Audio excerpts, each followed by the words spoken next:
الحمد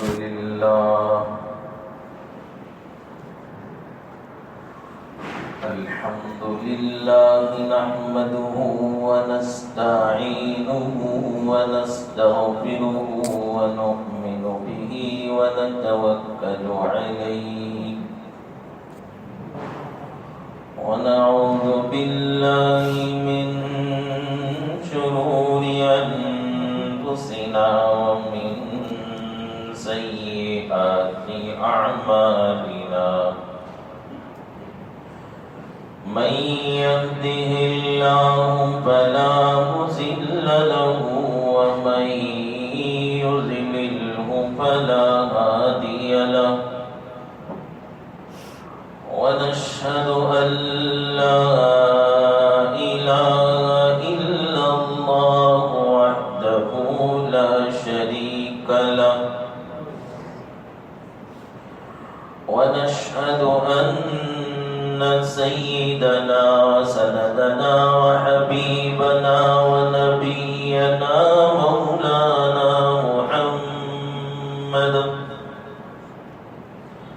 مولانا محمدا عبده ورسوله أرسله بالحق بشيرا ونذيرا وداعيا إلى الله بإذنه وسراجا منيرا وصلى الله على النبي وآله وأصحابه وبارك وسلم تسليما كثيرا أما بعد فقد قال الله تبارك وتعالى في القرآن المجيد والفرقان الحميد أعوذ بالله من الشيطان الرجيم بسم الله الرحمن الرحيم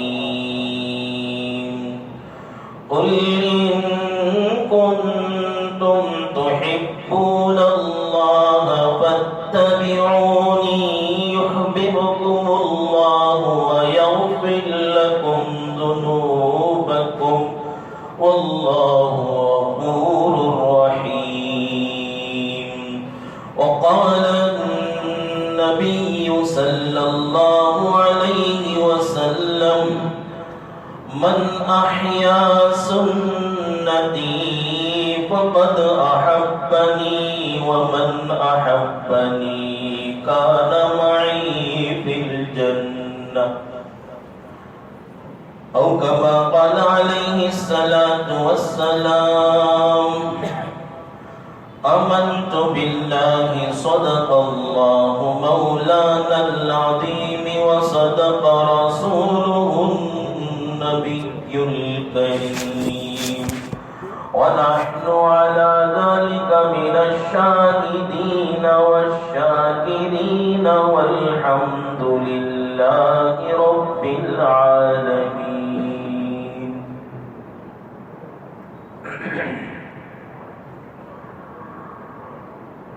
قابل احترام بزرگوں، قابل قدر ملت کے نوجوان بھائیوں، عزیز دوستوں،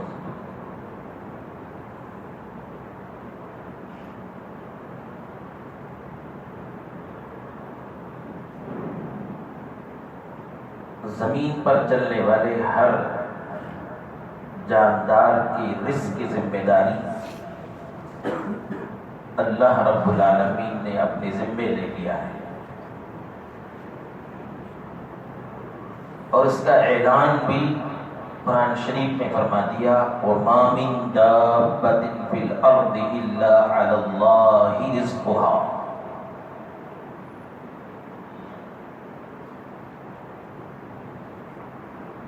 اللہ رب العالمین انسانوں کے رزق کی ذمہ داری بلکہ تمام جانوروں اور جانداروں کی رزق کی ذمہ داری اپنے ذمے لے لی، لہذا کھانا تو سب کھاتے ہیں، انسان بھی کھاتا ہے، جانور بھی کھاتا ہے، درندے بھی کھاتے ہیں، پرندے بھی کھاتے ہیں، لیکن انسان اور دوسرے جانوروں کے کھانے میں فرق ہے۔ انسان کو کھاتے وقت تعلیم ہے کھلانے والے کو نہ بھولیں، کھلانے والی ذات کا نام لیں، کھلانے والے خدا کا شکر کھانے کے بعد ادا کریں۔ یہی فرق ہے جانوروں میں اور انسانوں میں۔ جانوروں پہ تعلیم نہیں، بسم اللہ پڑھ کر کھائیں، کھاتے وقت اس طرح بیٹھ کر کھائیں، کھانے کے بعد خدا کا شکر ادا کریں، یہ تعلیم ان کو نہیں ہے۔ یہ الگ بات ہے وہ جانور بھی اپنے طریقے پر کھلانے والے خدا کا شکر ادا کرتے ہوں گے، اس کی تسبیح کرتے ہوں گے، اس کے حمد بیان کرتے ہوں گے، لیکن ان کو تعلیم نہیں۔ تعلیم تو انسان کو ہے۔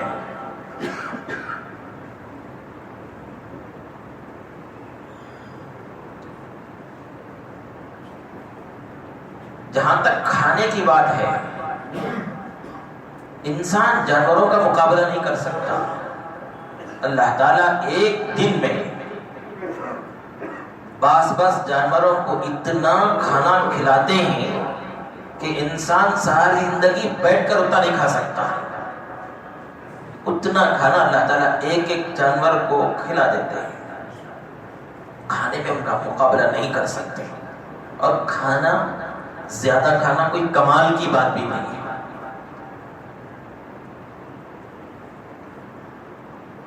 ایک کتاب ہے نفحۃ العرب، ہمارے اس ہندوستان کے تقریباً ہر مدرسے میں شعبہ عالمیت میں 10 میں شامل ہے کتاب، عربی کی کتاب ہے، اچھے حکمت کی باتیں، اولیاء اللہ کے تذکرہ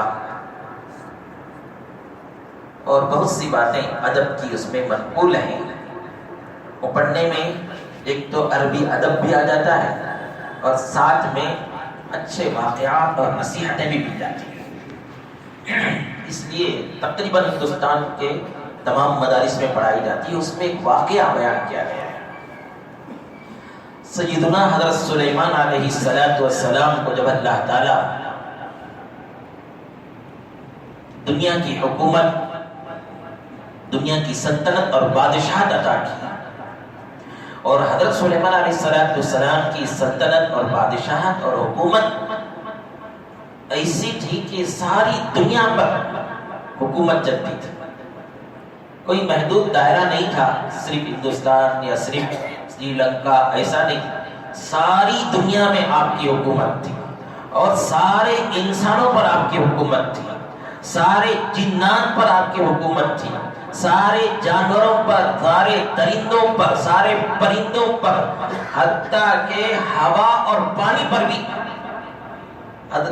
حضرت سلیمان علیہ السلام کی حکومت چلتی تھی۔ تو اتنی بڑی بادشاہت، اتنی بڑی سلطنت ملی، تو دل میں خیال پیدا ہوا کہ ایک دن میں دنیا میں بسنے والی مخلوق کی دعوت کروں۔ خیال پیدا ہوا، اللہ رب العالمین سے درخواست کیا، اللہ میری خواہش ہے کہ 1 سال تک تیری ساری مخلوق کو میں کھانا کھلاؤں۔ اللہ رب العالمین کی طرف سے جواب آیا، سلیمان یہ تمہاری بس کی بات نہیں ہے، تمہاری قدرت میں یہ بات نہیں ہے۔ تو حضرت سلیمان علیہ السلام نے کہا، پروردگار 1 مہینے کی اجازت دے دو۔ تو جواب آیا کہ سلیمان تم 1 مہینے بھی نہیں کھلا سکتے، تمہاری بس کی بات نہیں ہے۔ حضرت سلیمان علیہ السلام نے فرمایا، یا اللہ 1 دن کا 1 وقت کا کھانا میں کھلاتا ہوں، مجھے اس کی اجازت دے دیجیے۔ اللہ رب العالمین نے فرمایا یہ بھی تم نہیں کر سکتے، لیکن جب تم خواہش کر رہے ہو، اسراف کر رہے ہو، تو چلو میں ایک وقت کے کھانے کی تمہیں اجازت دیتا ہوں۔ سلیمان علیہ السلام خوش ہو گئے، ساری مخلوق کو دعوت کرنے کا موقع مل گیا، تو اب ظاہر بات ہے اس کے انتظامات کرنا تھا، چونکہ انتظامات کے لیے خدام بہت تھے حضرت سلیمان علیہ السلام کے پاس۔ انسان تو انسان، جنات بھی آپ کی خدمت کے لیے، ہوا اور پانی بھی آپ کی خدمت کے لیے۔ جنات کو حکم دیتے تو سیکنڈوں میں، سالوں کا کام سیکنڈوں میں کر دیتے تھے۔ اللہ نے جنات کو ایک عجیب قدرت اور طاقت عطا کی ہے کہ وہ سالوں کا کام ہفتوں میں، ہفتوں کا کام منٹوں میں، منٹوں کا کام سیکنڈوں میں کر دیتے ہیں۔ پلک جھپکنے تک ہزاروں میل کا سفر کر سکتے ہیں۔ بہت سی طاقتیں اللہ نے ان کو عطا کی ہے۔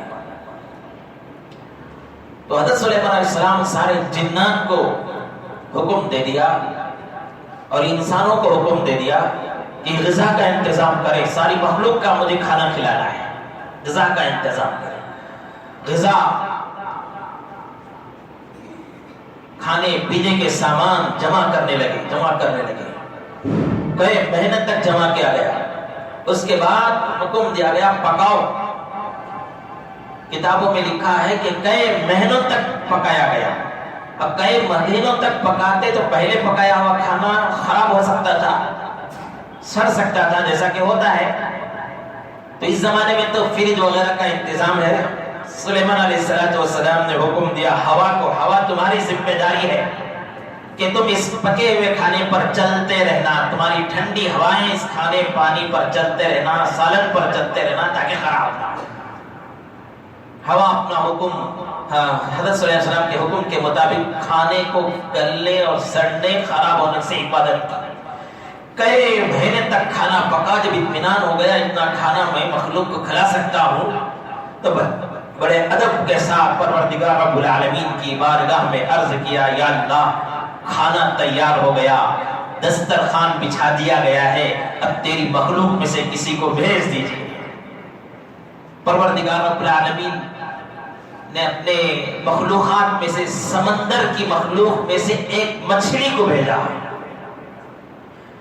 مچھلی سمندر سے نکلتی ہے اور حضرت سلیمان علیہ السلام کے دربار میں پہنچی، اور سلیمان علیہ السلام کی خصوصیت دی گئی تھی کہ وہ بات کرتے تھے۔ انسانوں سے جیسے بات کرتے تھے ویسے جنات سے بھی بات ہوتی تھی، اور ویسے ہی جانوروں سے بات ہوتی تھی، پرندوں سے، چونٹیوں سے، درندوں سے، سب سے بات ہوتی تھی۔ ہر ایک کی بولی حضرت سلیمان علیہ السلام کو آتی تھی۔ اس کا واقعہ بھی آپ لوگ سورۃ النمل میں پڑھے ہوں گے، چونٹی سے بات کرنے کا۔ انشاءاللہ کبھی آپ کو میں بتاؤں۔ تو مچھلی آئی اور کہنے لگی، سلیمان معلوم ہوا ہے آج تمہارے طرف سے دعوت ہے۔ ہاں کہ ہمارے طرف سے دعوت ہے، کیا تیار ہو گیا؟ ہاں بھائی دسترخوان بچھا ہے، کھانا شروع کر دو۔ جتنا بڑا، بہت بڑا دسترخوان بچھا ہوا تھا، بہت سے کھانے موجود تھے۔ مچھلی ایک طرف سے کھانا شروع کی، کھاتی، جتنا مہینوں میں بنا تھا، جتنا بڑا دسترخوان تھا، اس میں جتنا کھانا تھا، سب کی سب اکیلی مچھلی کھاتی۔ اور اس کے بعد حضرت سلیمان علیہ السلام سے پوچھنے لگی، سلیمان کھانا اور لاؤ۔ سلیمان علیہ السلام ہکے بھکے رہ گئے، فرمانے لگے پورا کھانا تو ختم ہو گیا، اور کہاں سے لاؤں؟ کہنے لگی میں آپ کے مہمان ہوں، مہمان کے ساتھ ایسا سلوک کیا جاتا ہے؟ اس کے بعد مچھلی کہنے لگی، سلیمان میں جب سے پیدا ہوئی ہوں آج تک کبھی بھوک ہی نہیں رہی، آج تم نے مجھے بھوکا کر دیا۔ اس کے بعد کہنے لگی، سلیمان جتنا کھانا آج تم نے مجھے کھلایا ہے، جتنا کھانا آپ نے آج مجھے جو کھلایا ہے، میرا پروردگار رب العالمین ایک دن میں اتنا 2 مرتبہ مجھے کھلاتا ہے، اور کبھی اس کا رزق ختم نہیں ہوا، اور مجھے کبھی نہیں کھا گیا، کھانا ختم ہو گیا۔ آج تمہارے گھر پہ آئی اور آپ نے مجھے بھوکا کر دیا. تو اللہ رب العالمین اپنی مخلوق کی ذمہ داری دی ہے. جو سمندر میں رہتے ہیں ان کو بھی کھلاتے ہیں, جو سمندر کے باہر رہتے ہیں ان کو بھی کھلاتے ہیں. حضرت موسیٰ علیہ السلام کا ایک واقعہ تفسیر کے کتابوں میں نقل کیا گیا ہے, شاید آپ نہ سنے ہو پہلے. وَمَا مِن دَابَّةٍ فِي الْأَرْضِ إِلَّا عَلَى اللَّهِ رِزْقُهَا. اس آیت کے ذیل میں علماء مفسرین اللہ کی عجیب قدرت کو بیان کیے ہیں. حضرت موسیٰ علیہ السلام اپنی اہلیہ کے ساتھ سفر میں جا رہے تھے. اس زمانے کے اعتبار سے ان کو آگ کی ضرورت پڑی. ہو سکتا ہے سردی لگی ہوگی یا کچھ پکانے کا نظام بنانا ہوگا. آگ کی ضرورت پڑی تو حضرت سلیمان علیہ السلام نے ایک طرف اپنی اہلیہ کو چھوڑ کر آگ کی تلاش میں پہنچے. تلاش کرتے کرتے کوہ طور پر پہنچے. وہاں پہنچنے کے بعد اللہ رب العالمین کی مشیت ہوئی. موسیٰ علیہ السلام تو آئے تھے آگ لینے کے لیے, وہاں خدا کی تجلی ظاہر ہوئی. آگ کے بجائے نبوت دے کر بھیجا گیا, رسالت دے کر بھیجا گیا. اب حکم ہوا موسیٰ اب تمہارے ذمے ہے کہ تم سیدھے مصر پہنچو اور فرعون کی قوم جو سرکش ہو گئی ہے ان کی ہدایت کے لیے تم پہنچو. وہاں تمہارا کام دعوت و تبلیغ کرنا ہے, تم وہاں پر پہنچو. اللہ کا حکم تھا. حضرت موسیٰ علیہ السلام سوچ لگے ساتھ میں جنگل میں یہیں پر چھوڑ کر چلے جاؤں تو اس کے کھانے پینے کی ذمہ داری کا کیا ہوگا, کون اس کا متکفل ہوگا, کون اسے کھلائے گا. انسان تھے, نبی ہے تو کیا ہوا, انسان تھے, انسان کو تو ہونا بھی چاہیے خیال اپنے بیوی بچوں کے کھلانے پلانے, ان کے پہنانے, ان کے رہنے کا. توکل اپنی جگہ پر, اسباب اختیار کرنا اپنی جگہ پر ہے. خیال ہوا کیسے کریں, اللہ کا حکم ہو گیا. کہ خیال آتے ہی نبی تھے, پیغمبر تھے, ان سے بہت بڑا کام لینا مقصود تھا. ان کے توکل کو بنانا تھا, ان کے ایمان کو پختہ کرنا تھا. حضرت موسیٰ علیہ السلام پر وحی نازل ہوئی. موسیٰ سے کہا, موسیٰ تمہارے سامنے جو چٹان ہے نا, اس چٹان پر تمہارے ہاتھ میں جو عصا اور لکڑی ہے اس سے زور سے مارو. حضرت موسیٰ علیہ السلام اللہ کا حکم بجا لاتے ہوئے چٹان پر زور سے مارتے ہیں. وہ چٹان پھٹتی ہے, وہاں سے پتھر نکلتا ہے. پھر حکم ہوتا ہے موسیٰ پھر اس پتھر پر مارو لکڑی. حضرت موسیٰ علیہ السلام پھر اس پر لکڑی مارتے ہیں. وہ پتھر پھٹتا ہے, اس میں سے ایک پھر پتھر نکلتا ہے. پھر موسیٰ کو حکم ہوا, موسیٰ اس پتھر کو بھی مارو. اس پتھر پر پھر لکڑی مارتے ہیں تو اس پتھر کے پھٹنے کے بعد وہاں سے کیڑا نکلتا ہے اور اس کے منہ پر ہرا پتا ہوتا ہے. بتلانا تھا موسیٰ علیہ السلام کو, چٹان کے اندر پتھر, پتھر کے اندر پتھر, پتھر کے اندر پتھر, پتھر کے اندر رہنے والے کیڑے کا رزق کا انتظام ہم کرتے ہیں. تو تمہارے بیوی کو چھوڑ دیں گے ایسے ہی, تمہارا خیال نہیں کریں گے. موسیٰ علیہ السلام فوراً وہیں سے اللہ کے حکم سے مصر کو پہنچ جاتے ہیں فرعون کی قوم کے ہدایت اور دعوت دینے کے لیے. تو بہرحال اللہ تعالیٰ ہر مخلوق کے رزق کی ذمہ داری لے لی ہے. سب کھاتے ہیں لیکن کھانے والوں میں فرق ہے. انسان کھاتا ہے, جانور کھاتے ہیں, درندے کھاتے ہیں, پرندے کھاتے ہیں. لیکن انسان کو کھاتے وقت یہ تعلیم دی گئی کہ کھلانے والے کو نہ بھولیں, کھانے کے بعد کھلانے والے کا شکر ادا کریں. یہ جانوروں کے لیے تعلیم نہیں ہے. تو حضرت جناب محمد رسول اللہ صلی اللہ علیہ وسلم اپنی امت کو ہدایت دیا, کھاتے وقت اللہ کا نام لے کر کھائیں, کھلانے والے کو نہ بھولیں. حضرت عمر بن ابی سلمہ رضی اللہ عنہ یہ رسول اللہ صلی اللہ علیہ وسلم کے سوتیلے بیٹے ہیں. سوتیلے بیٹے کا مطلب سمجھتے ہیں. حضرت ام سلمہ رضی اللہ عنہا رسول اللہ صلی اللہ علیہ وسلم کی بیوی ہیں. حضرت ام سلمہ کا نکاح حضور صلی اللہ علیہ وسلم سے پہلے ابو سلمہ سے ہوا تھا. ابو سلمہ کی وفات کے بعد، ان کی عدت گزرنے کے بعد حضرت ام سلمہ رضی اللہ عنہا کا نکاح حضرت جناب محمد رسول اللہ صلی اللہ علیہ وسلم سے ہوا. یہ آپ کی دوسری بیوی تھی. حضرت رسول اللہ علیہ وسلم ام سلمہ کے دوسرے شوہر تھے. جب ام سلمہ سے نکاح ہوا تو نکاح ہونے کے بعد ام سلمہ جیسے آئی ویسے حضرت ام سلمہ رضی اللہ عنہ کے ساتھ ان کے پہلے شوہر کا بیٹا بھی ساتھ میں آیا. ان کا نام عمر رضی اللہ عنہ. بعض کتابوں میں تو آتا ہے کہ باقاعدہ نکاح سے پہلے رسول اللہ صلی اللہ علیہ وسلم نے یہ ذمہ داری لی تھی، ام سلمہ تمہارے ساتھ میں نکاح کرتا ہوں اور تمہارے پہلے شوہر کے بچوں کی بھی میں ذمہ داری لیتا ہوں. کتنی بڑی بات ہے. آج کسی کا شوہر وفات پا جاتا ہے، اس کے لیے شوہر تلاش کرتے ہیں، یا کسی کی بیوی کا انتقال ہو جاتا ہے اس کے لیے انتقال کے بعد بیوی تلاش کرتے ہیں، تو سب کے ذہنوں میں بات رہتی ہے ایسی لڑکی ملے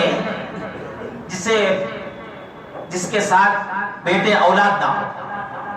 بغیر اولاد کے اور بچی رہی تو لڑکی رہی تو اچھا ہے. دوسرا نکاح کر رہے ہیں، اب دوسرے نکاح میں وہ پہلے شوہر کے بچے نہیں رہے تو اچھا ہے. ایسی لڑکی کو تلاش کرتے ہیں. ذہن میں اگر یہ بات ہے کہ اگر اس عورت کو جس سے ہم شادی کرتے ہیں اس کے ساتھ پہلے شوہر کے بچے بھی آئیں گے تو اس کے کھلانے کی ذمہ داری، اس کے پلانے کی ذمہ داری، ان کے پہنانے کی ذمہ داری، ان کے پڑھانے کی ذمہ داری، ان کی پرورش میرے ذمہ ہو جائے گی، میرے لیے بوجھ ہو جائے گا. اگر یہ سوچتے ہیں تو قرآن کی آیت جو آپ کو بتلائی وَمَا مِن دَابَّةٍ فِي الْأَرْضِ إِلَّا عَلَى اللَّهِ رِزْقُهَا کے خلاف ہے. یہ اللہ تعالیٰ چٹان کے اندر پتھر کے اندر پلنے والے چونٹی اور کیڑے کا بھی کھانے کا انتظام کر سکتے ہیں. تو تمہاری بیوی جو دوسرے شوہر کے ساتھ بچہ رکھتی ہے وہ لے کر آئے تو کیا اس کے کھانے کا انتظام، پہننے کا انتظام نہیں کروائیں گے؟ غلط سوچ ہے یہ سوچ ہونا چاہیے کہ میں جس سے نکاح کر رہا ہوں وہ عورت اگر اس کے ساتھ بچہ ہے تو کیا ہو گیا، مجھے بیٹا مل جائے گا، مجھے بیٹی مل جائے گی اور اس سے یتیم کو باپ مل جائے گا. یہ سوچ ہونا چاہیے. خوشی سے قبول کریں. بہت ممکن ہے اس تمہاری بیوی کے دوسرے شوہر کے بچے کو تم پرورش کر رہے ہو، اس کی اچھی دیکھ بھالی کرے، اس کے ساتھ اچھا سلوک کیا، اسے پڑھایا، اسے کھلایا، اسے پہنایا، تو اللہ تعالیٰ اس عمل کے صدقے سے تمہاری قبر میں راحت کا انتظام کر دے گا. جہنم کی آگ سے تمہیں چھٹکارا دے دیں گے. مجبور اور لاچار بچہ تھا، یتیم تھا، اس کی تم نے دیکھ بھالی کر لی، اسے باپ کا سایہ دے دیا. بہت بڑا مقام ہے، بہت بڑا کام ہے. اس لیے کبھی بیوی کے انتقال کے بعد اللہ حفاظت فرمائے. اگر تلاش کرتے ہیں لڑکی کو، عورت کو، تو یہ ذہن میں بات نہیں ہونی چاہیے کہ ایسی عورت ملے جس کے ساتھ بچے نہ ہو. غلط سوچے، ایسا نہیں ہونا چاہیے. بچے والی ہے تو بھی ٹھیک ہے، اسے کر لو. بچے کے ساتھ ساتھ اس کے ساتھ بھی بیوی کے ساتھ ساتھ بیوی کے بچے کے ساتھ بھی اچھا سلوک کرو. یہ نبی کی سنت ہے. حضرت عمر بن ابی سلمہ رضی اللہ عنہ فرماتے ہیں کہ میں میرے سوتیلے باپ محمد الرسول اللہ صلی اللہ علیہ وسلم کے ساتھ بیٹھ کر کھانا کھا رہا تھا. بچہ تھا، کھانے میں ذرا بدسلیقگی تھی. دیکھو بڑوں کی ذمہ داری اس حدیث میں معلوم ہوتی ہے. آئے کھا لیے، کام میں تھکے ہوئے ہیں، بچہ کیسا کھاتا ہے، کیسا پیتا ہے، کہاں جاتا ہے، کدھر رہتا ہے، وہ کیسا رہتا ہے، کچھ بھی خیال نہیں. کام سے آئے تھکے، موبائل میں ہاتھ لیے، کھاتے کھاتے موبائل دیکھے یا کھا کر فوراً موبائل لے کر بیٹھ گئے. سونے سے پہلے بچوں کا حال کیا ہے کچھ بھی پرواہ نہیں. ٹھیک ہے آپ کما رہے ہیں بچوں کے لیے، آپ کما رہے ہیں بیوی کے لیے، لیکن وہ بچے جسے آپ کھلا رہے ہیں، پلا رہے ہیں، بگڑ رہے ہیں، اوباش ہو رہے ہیں، ان کی تربیت کون کرے گا؟ ان کو کون سنبھالے گا؟ ان کو دین کون سکھائے گا؟ ان کو سنت کون سکھائے گا؟ ان کو قرآن کون سکھائے گا؟ دنیا میں بڑوں کا ادب، چھوٹوں پر شفقت کرنے کا طریقہ کون سکھائے گا؟ پڑوسیوں کے حقوق کون سکھائے گا؟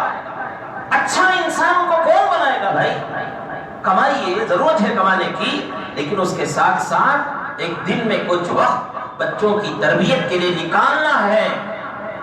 ان کو کھانے کا، پینے کا، سونے کا، پڑوسیوں کے ساتھ رہنے کا، بڑوں کے ساتھ بات کرنے کا، چھوٹوں کے ساتھ رہنے کا پورا پورا باپ سکھانا ہے۔ تو حضرت اس حدیث سے سبب ملتا ہے، حضرت عمر بن ابی سلمہ کہتے ہیں میں رسول اللہ صلی اللہ علیہ وسلم کی پرورش میں تھا، میرے سوتیلے باپ تھے رسول اللہ صلی اللہ علیہ وسلم، دسترخوان بچھا تھا، میں پلیٹ میں کھانا کھاتے وقت کبھی ادھر کنارے سے کبھی ادھر کنارے سے، جیسے بچے کھاتے ہیں عام طور پر ادھر سے کھا رہے تھے، تو رسول اللہ صلی اللہ علیہ وسلم کی نظر ان پر پڑی، کیونکہ نگرانی میں تھے، کہنے لگے یا غلام سم اللہ وکل بیمینک وکل مما یلیک، 3 باتیں کہا، فرمایا اے لڑکے اللہ کا نام لے کر کھاؤ، دائیں ہاتھ سے کھاؤ، اور جو پلیٹ میں قریب میں ہے وہاں سے کھاؤ، ادھر سے ادھر سے مت کھاؤ۔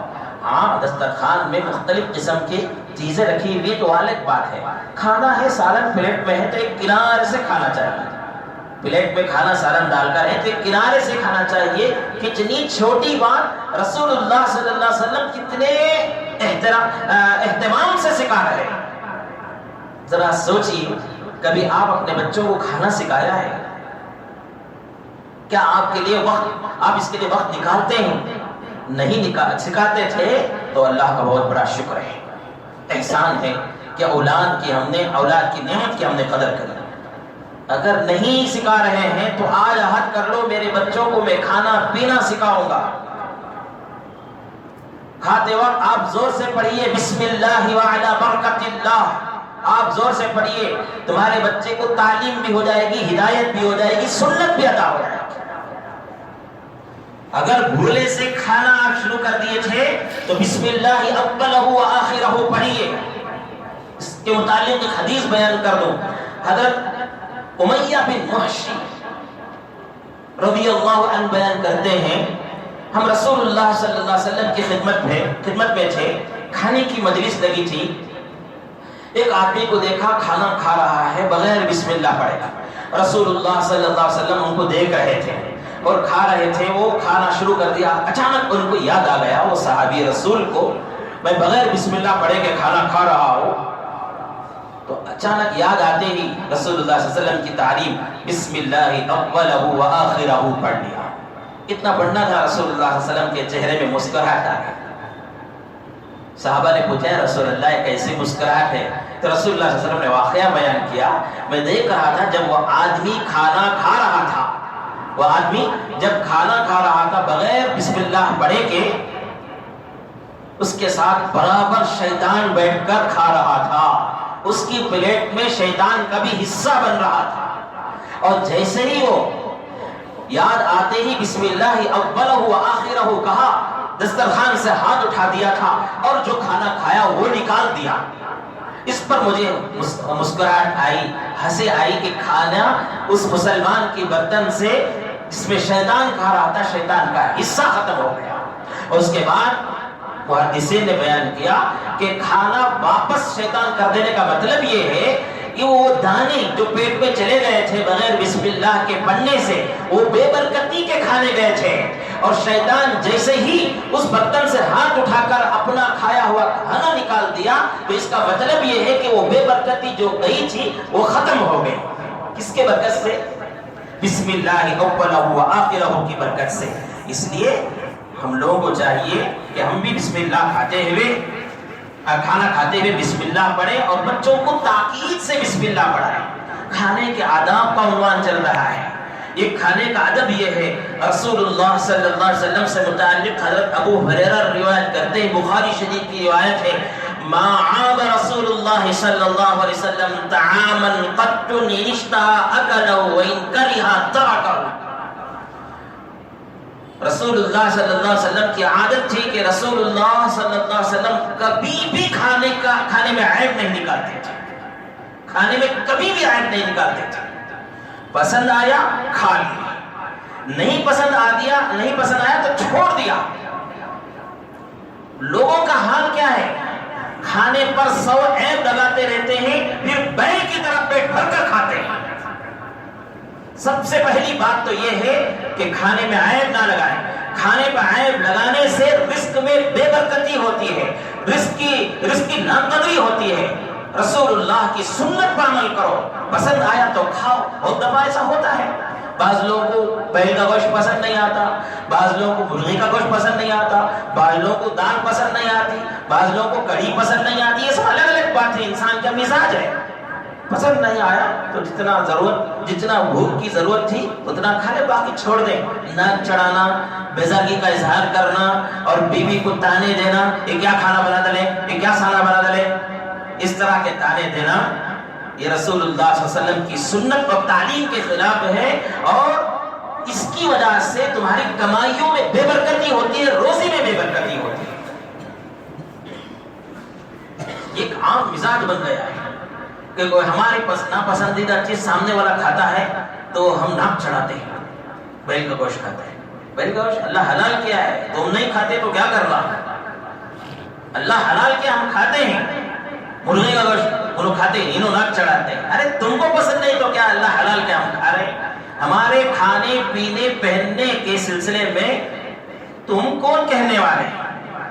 آدمی کتنا کھائے گا، کیا پہنے گا، اللہ تعالیٰ اس کے پیدا ہونے سے پہلے اس کے مقدر میں لکھ دیا ہے، وہ مقدر کا کھائے گا۔ تو یہ ادب یہ ہے کہ کھانے میں عیب نہ نکالے۔ اور ایک ادب کھانے کے، تقریباً میں گزشتہ جمعہ آپ کے سامنے 20 سنتیں بیان کی ہیں، یاد ہوگا۔ کچھ آداب میں آج بیان کر دوں۔ حضرت ابن عباس رضی اللہ عنہ روایت کرتے ہیں، اذا اکل احدکم طعاما فلا یمسح اصابعه حتى یلعقها۔ رسول اللہ صلی اللہ علیہ وسلم نے ایک ادب سکھایا، تم میں سے کوئی آدمی کھا لیا، کھانے سے فارغ ہو گیا تو کھانا فارغ ہوتے ہی اپنے ہاتھ کو نہ پہنچیں۔ ٹشو پیپر رکھا رہتا ہے، عام طور پر دعوت میں اٹھا کر لوگ پوچھنا شروع کر دیتے ہیں۔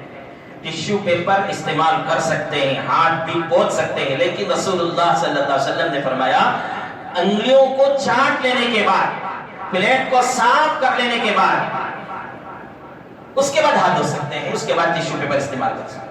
ابھی ہاتھ میں کھانا کھا رہے تھے، ہاتھ میں کھانا لگا ہوا ہے، پلیٹ ابھی صاف نہیں ہوئی، کپڑا لیا، ٹشو پیپر لیا، پوچھ کر سٹ کر چلے گئے۔ یہ ہاتھ میں جو دانے لگے تھے، یہ کھانے کے جو ذرات لگے تھے، اس کی ناقدری ہے۔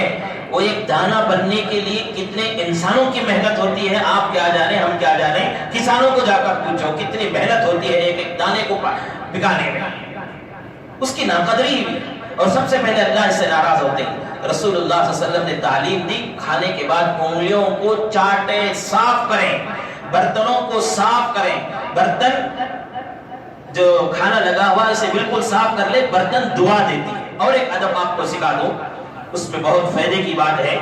حضرت معاذ رضی اللہ عنہ روایت کرتے ہیں، من اکل طعاما فقال الحمد للہ الذی ھذا الحمد للہ الذی اطعمنی ھذا ورزقنی من غیر حول منی ولا قوة غفر له ما تقدم من ذنبه۔ چھوٹی سی بات ہے لیکن بڑا اجر ہے۔ رسول اللہ صلی اللہ علیہ وسلم فرماتے ہیں کھانے سے فارغ ہونے کے بعد، کھانے کی ایک دعا ہے جو سب کو بھی آتی ہے، الحمدللہ الذی اطعمنا وسقانا وجعلنا من المسلمین، یہ ایک دعا ہے۔ اس کے ساتھ ایک دوسری دعا، الحمدللہ الذی اطعمنی ھذا، الحمدللہ الذی اطعمنی ھذا من غیر حول منی ولا قوة۔